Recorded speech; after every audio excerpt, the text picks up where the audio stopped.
All right, guys, I'm just gonna take us through the build that I've been running. If you want to see gameplay, you can just click on any of the other videos. I'm sort of progressing through Grandmaster, trying to progress into GM3 just for fun. You know, the gear will come. It's a looter game. This type of game is more fun for me to sort of play and be hitting a lot of actions per second and doing some of the harder content while they implement, you know, the roadmap and all of that fun stuff. So, you know, I'll just jump right into it. I'm using the tactical onslaught. It's the acid darts with the sticky grenade.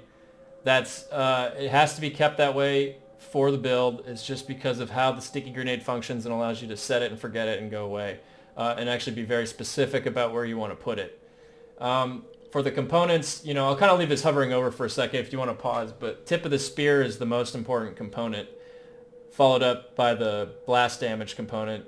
Really, you know, those two things are going to be contributing to the grenade's damage along with the rolls on the grenade. So essentially, once you get the mods set up, all masterwork is what you're going to want. So it's boosting your eye level up, so it'll allow you to progression into GM3.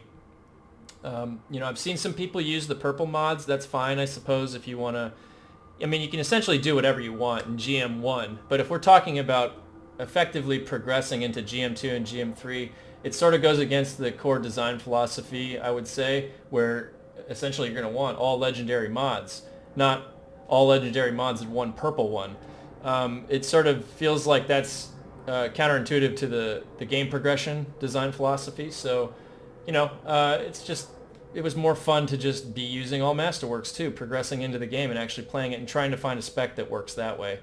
Anyway, so I'll just go into each of these and just show you what the stats are. And, you know, really here, you'll see that I have 200% physical damage. And actually something I didn't know originally, but acid is underneath physical, so it is physical damage. You know, they have the little branching trees for the damage. So this is actually buffing the damage. You can also, I think I have one with gear damage as well. But really what we want also, I would suggest even re-rolling a masterwork version of this, is the Q speed, because the other fundamental part of this build is the cooldown reduction on your javelin and then your Q ability, which is the grenade. That is really what, I mean, you're going to be able to output grenades every 3 to 4 seconds. And each grenade, as long as you're doing an acid right before, is going to prime and then combo. And that combo is a 40% heal to you and also an AoE res around you and heal, 40% res and heal to all group members. So I've come flying through the air. Combo goes off. I'm in the air, flying through the air. I res 2 people in my group that I just went flying over. Super useful. Acid darts is 100% the top priority for your priming device. The reason is because it's debuffing the target, so the target takes more damage. That's always beneficial to you, and that's beneficial to the group. It's, you know, you've got a lot of charges. They hit pretty decent too, and it's kind of fits this playstyle where you can kind of, you're a mobile, it almost works like the power tech from their MMO they made, BioWare, which was really powerful, the little flame-throwing bounty hunter. So anyways, okay, so Q speed, and then physical damage. You'll want to get, I mean, as you're progressing in these specs, I would say number one priority on the tactical onslaught is first, cooldown reduction. Second, boosting the actual damage of tactical onslaught. That'll be your prioritization. All right, next, weapons. You know, some of this is luck. Some of this, I would have masterwork, these two. And I would say that if anything, the only priority is Siegebreaker. So Siegebreaker, it says on hit streak 3, shots freeze the target. So you'll see me swapping to this and just firing 3 shots. And then sometimes that you'll see a little explosion of ice and then they don't freeze. And then you have to follow up with more shots and it'll eventually freeze them. But essentially the strategy is break down the shield, freeze, keep frozen, and then work in your damage rotation. This is essentially the only way that I've found to solo those Scar Hunters. I'm sure there's other methods that you can come up with, but this is the one that works well for this build. And the Siegebreaker is 100%. It also works against turrets. I assume that's where the name comes from. siege breaker. It kind of comes into the fort, and you can freeze all the turrets. Okay, and then the next one, the logic for Thunderbolt was it has gear speed, and number 2, it's got this extra proc for lightning damage, electricity, which is a 50% boost. It's modified even further against shields. And so our gun, our flex spot, is only there to help fill in the gaps and then work down the blue shields. So, why not, right? There was a little bit of a lens flare going on. I don't know if they fixed it, but, firing it with the right settings, it just really gets kind of like glaring in your face. So I don't really fire it that often. It's mostly gear damage going out. Weapon ammo, always a good roll. I would say if there was other rolls you could get, anything javelin wide's good. And honestly, I haven't even begun to optimize some of the side stats yet. So the build is pretty flexible with a lot of the stuff that you can put in. All right, let's get to the grenade. I still need a really good grenade. I need a legendary grenade. Everything I've done is literally only had I actually rolled the gear speed. The one I had before this was just this 175% damage. That's it. And it can go up even higher than that. You could even have 2 rolls of damage, which I think once you get high enough gear speed will probably be the optimal route to go, if you can get that. Now, one thing I haven't tested is if you have more than one charge.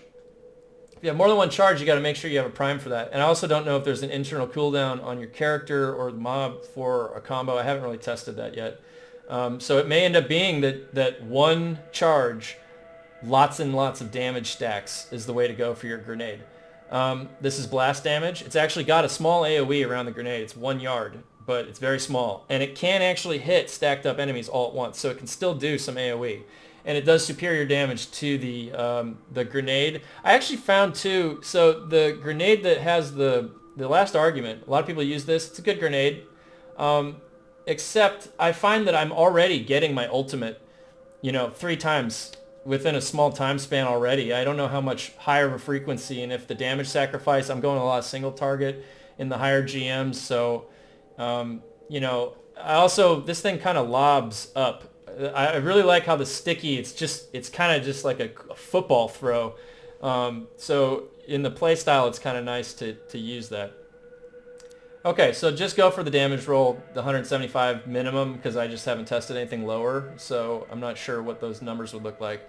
All right, now let's get into the components.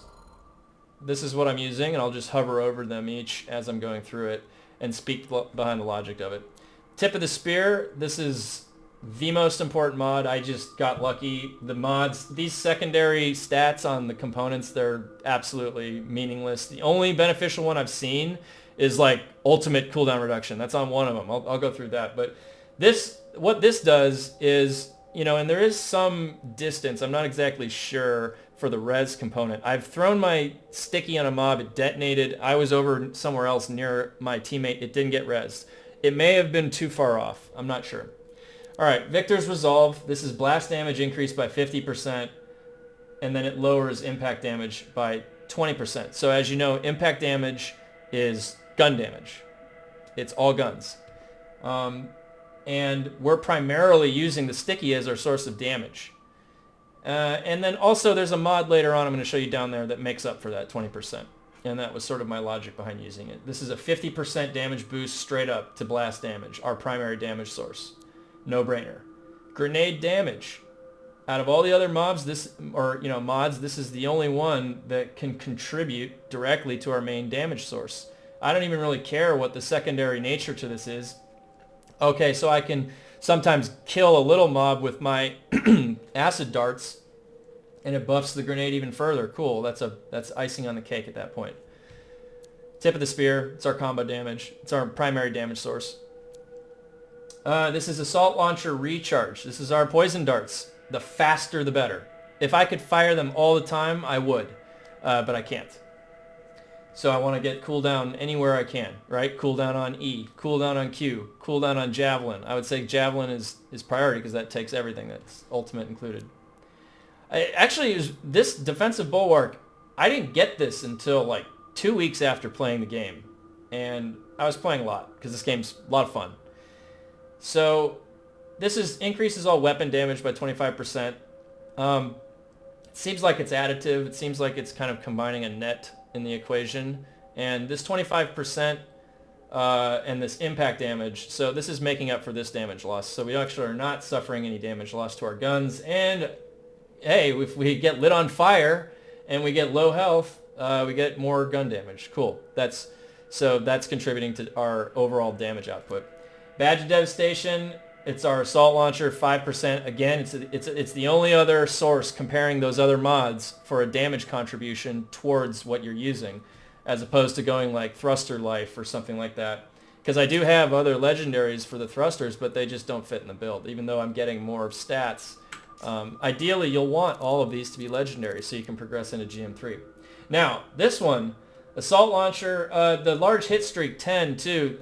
This may be where I'm getting a lot of my... I don't know if that's an ultimate pip or if that's an ultimate, your full ultimate. Definitely doesn't seem like it's your full ultimate, but this actually may be contributing more than I realized to how frequently I'm getting my ultimate, because you can imagine there's a lot of separate instances of things going out damage-wise with the darts, with the sticky grenade, with my melee weave, and the gunshots. So 10 hit streak isn't that hard to achieve. So anyways, and again, tip of the spear and the blast damage, where is it? Tip of the spear and the blast damage are, in my opinion, the only hard requirements. All these other ones, if you want to have purples in there, further boost your damage. If you want to have thruster life because you're farming, you're flying around, or you want to be more efficient and well-rounded and you're flying around rezzing people, I could see that, you would swap some of these in. The build really only requires tip of the spear and the blast damage. Support gear. So I actually spent a lot of resources re-rolling this to see what you could optimize, and I had a couple tests I ran. A few points I can make would be that the Q damage, as it appears like this, is additive to the damage, and it's not affecting the number as large. It adds like 1,000 or 2,000 damage to the top end on the combo. Now, where was it? Combo damage. That brought it from like 48k to 54k or something like that, right? That is on top of the bigger number, and it's a multiplicative damage increase. But even still, right? I'm also getting a benefit out of the grenade, the heal, and the AoE res. So in my mind, unless you're gonna go for that raw multiplicative combo damage increase, I'm sticking with speed, because that speed is going to make me get that grenade out as fast as possible. More heals, more reses, more damage, right? And then that allows me some alleviation moving forward, because now all I have to focus on is finding a grenade to really push this spec up high. All these other little things are going to get tweaked, here and there, but so I would roll for Q speed. And anyways, so I'm 494. I'll keep progressing, pushing the build into, Grandmaster 3 if I can. I think the Ranger's a lot of fun. I think the playstyle is unique compared to the other classes. I play with an Interceptor and Colossus. They're my friends. And they each swear by their class. They love it. So I'm convinced that they did a great job on all 4 classes with game design, or, the class design in concept and application.